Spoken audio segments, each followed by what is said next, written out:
Hello everyone. Welcome back. Today, we've got some crucial news you don't want to miss. Let's dive right into the top financial headlines and break down what's happening. Let's dive into the week ahead for major economic events to watch. As we kick off a new week, here are 4 big economic stories you won't want to miss. 1. The Fed's rate decision on Wednesday. This Wednesday, all eyes will be on the Federal Reserve's final meeting of the year, where they're expected to announce a 25 basis point rate cut. If this happens, it'll mark the Fed's 3rd consecutive cut, bringing the total rate reduction for 2024 to 100 basis points. While that's lower than Wall Street's early year predictions, it reflects just how persistent inflation has been. Here's the catch: markets have already baked this move into prices. Stocks and asset values have likely already adjusted in anticipation of the cut. So, don't expect a market rally just because the announcement becomes official. The takeaway? Investors and policymakers work hand in hand to reduce uncertainty, constantly exchanging signals to keep markets steady. It's a game of managing expectations. But it's not just the Fed making moves this week. The Bank of Japan, Thursday, and the Bank of England, Thursday, are also holding policy meetings. While Japan is expected to hold rates steady, their forward guidance could impact the yen. In the UK, there's more pressure on the central bank to act following the European Central Bank's recent rate cut. 2. US Personal Consumption Expenditures, PCE, data on Friday. The PCE price index, the Fed's preferred inflation gauge, drops on Friday. This report covers overall personal spending and inflation, as well as core PCE, which excludes volatile food and energy costs. While the data won't influence the Fed's Wednesday decision, it's critical for understanding inflation heading into 2025. The stakes are high. If the report shows inflation rising faster than expected, it could amplify concerns over President Trump's economic policies, like tax cuts and tariffs, potentially driving inflation even higher. For investors, this could spell turbulence. Markets have already shown signs of worry since Trump's election honeymoon ended, with stocks turning bearish. Watch for Friday's report to either fuel fears or provide some relief. 3. Global PMI reports. Purchasing Managers Index, PMI, reports for November will roll out across major economies this week. The focus will likely be on the Eurozone, which has seen 2 straight months of contraction. While PMI data from the US and UK will also come out, their economies are in better shape compared to Europe. Why does this matter? PMI is a leading indicator of economic health. If the Eurozone's contraction deepens, it could send ripple effects through global markets. For international oil prices. Oil prices remain a wildcard, heavily influenced by geopolitics. With Assad's government in Syria collapsing, there's more hope for stability in the Middle East. But here's the twist: oil prices are creeping up again. Why? The US is ramping up sanctions on Russia and Iran, with additional threats targeting Chinese banks if they don't comply with the restrictions. These moves tighten global oil supply, putting upward pressure on prices. Add in recent rate cuts by the Fed and the ECB, and you've got a recipe for higher oil prices driven by both supply constraints and currency devaluation. The global economy never sleeps. If it's not one issue, it's another. Whether it's sanctions, rate cuts, or geopolitical unrest, this week is shaping up to keep investors on their toes. Next, let's focus on Bitcoin, which has seen its price rise wildly recently. Today, the Wall Street Journal featured a fascinating report: Bitcoin has skyrocketed past the $100,000 mark. But here's the catch: does this milestone mean Bitcoin is finally earning respect in mainstream financial circles? For years, many finance heavyweights dismissed Bitcoin and other cryptocurrencies as fringe, even fraudulent. But with former President Trump softening his stance on crypto, the sudden surge in Bitcoin's value has sparked a fresh wave of debate. Are the big players in finance finally changing their tune? Let's take a look at what some of America's top business and financial leaders think. 1. Jamie Dimon, CEO, JP Morgan Chase. Jamie Dimon has long been a vocal critic of cryptocurrencies. Back in 2017, he famously called Bitcoin a fraud and warned that any JP Morgan employee caught trading it would be fired. He didn't stop there. He's also labeled crypto's decentralized nature a Ponzi scheme and even suggested the government should shut it down. So, has Dimon softened his stance? Not really. His latest remark? He compared Bitcoin to worthless pet rocks. While he maintains his skepticism, he now avoids telling others what to do, adding, "America's a free country." 2. Larry Fink, CEO, BlackRock. Larry Fink's attitude toward Bitcoin has done a complete 180. Back in 2017, he dismissed it as nothing more than a money laundering index and said BlackRock's clients had zero interest in crypto. Fast forward to today, and Fink's tune has completely changed. BlackRock now runs the world's largest Bitcoin fund, and Fink has openly admitted he was wrong. He's called Bitcoin a legitimate asset that can hedge against currency devaluation and political instability. Talk about a turnaround.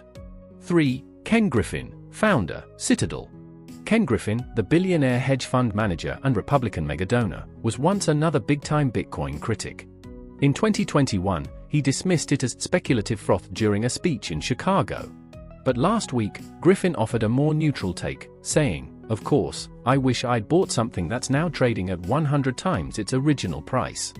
While he's still cautious, it seems he's warming up to the idea of Bitcoin as a tradable asset, even if he still considers it a bubble. 4. Warren Buffett, CEO, Berkshire Hathaway. Warren Buffett, the Oracle of Omaha. Back in 2018, Buffett didn't mince words when he called Bitcoin rat poison squared. He even quipped that he wouldn't buy all the Bitcoin in the world for $25. Now that Bitcoin has hit $100,000 per coin, has Buffett softened his view? Well, he's staying tight-lipped for now. At Berkshire Hathaway's May shareholder meeting, he declined to comment on Bitcoin, saying he'd save his thoughts for next year. While he hasn't reversed his stance, his lack of criticism is a noticeable shift. 5. Ray Dalio, founder, Bridgewater Associates. Ray Dalio's Bitcoin journey has been nothing short of remarkable. In 2017, he called it a speculative bubble. But by 2021, he had shifted gears, dubbing Bitcoin a hell of an invention and even investing in Bitcoin and Ethereum. Dalio's latest comments? He's urging investors to consider Bitcoin and gold, especially as global central banks grapple with rising debt. He's more bullish than ever, though he still cautions about the risk of government crackdowns. The big picture.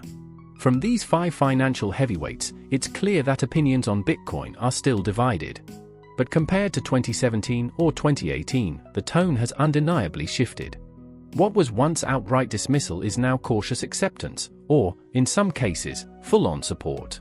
Bitcoin's rise to $100,000 is forcing even the staunchest skeptics to reconsider. Whether you're a believer or a skeptic, one thing's certain: Bitcoin is no longer just a fringe topic, it's front and center in the financial world. What do you think? Are we witnessing a tipping point for crypto acceptance? Let me know. Thirdly, ABC settles Trump defamation lawsuit for $15 million. In a dramatic turn of events, ABC News has agreed to pay $15 million to settle a defamation lawsuit filed by former President Donald Trump. According to the Wall Street Journal, the dispute arose after ABC anchor George Stephanopoulos mistakenly stated during interviews that Trump had been found guilty of rape in a civil case earlier this year.